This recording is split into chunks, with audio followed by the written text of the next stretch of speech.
Xinops présente un des didactiques majeurs de la collection, le didactics consacré à l'impression 3D. Au cours du cycle 4, l'élève en technologie doit participer activement dans une pratique créative et réfléchie au déroulement de projets techniques en intégrant une dimension de design, dont l'objectif est d'améliorer des solutions technologiques, réalisant une fonction ou de rechercher des solutions à une nouvelle fonction.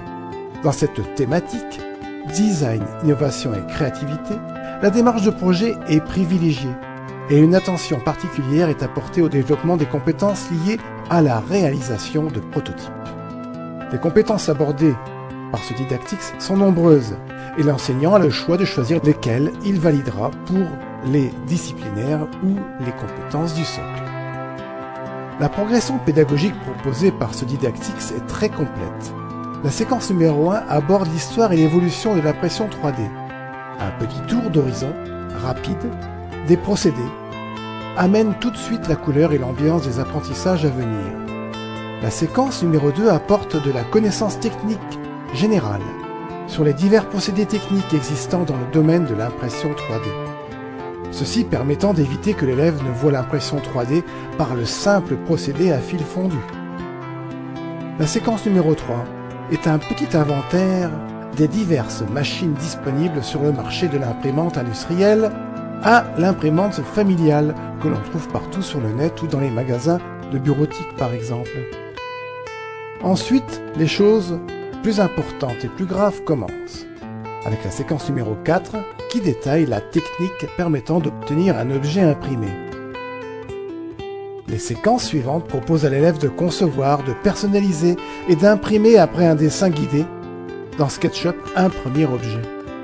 La difficulté réside bien sûr dans le fait que les élèves ne doivent pas concevoir des objets trop gros, sinon le temps de présence en classe devient incompatible avec le temps d'impression. C'est un petit pendentif à ces initiales que l'élève devra concevoir dans un premier temps. De son dessin, il exportera un fichier STL, qu'il importera ensuite dans le logiciel d'impression de l'imprimante qui équipe le collège. Ensuite, un petit casse-tête est dessiné par l'élève, puis imprimé, afin qu'il intègre bien le processus de prototypage.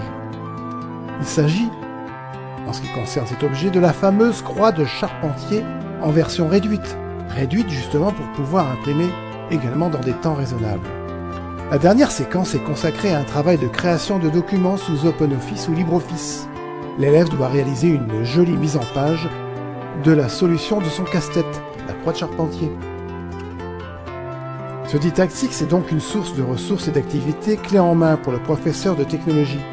Cette progression peut être abordée en deux fois. Une première approche généraliste et plus informelle peut être mise en place en demandant aux élèves de parcourir les séquences 1, 2 et 3. Puis, dans une autre période, on reprend le didactics, et là, les séquences 4, 5, 6 et 7 sont plus centrées sur le dessin et l'impression pratique. Alors, une petite astuce. Parfois, certains enseignants prennent la moitié de la classe et demandent aux élèves de suivre les séquences 1, 2, 3.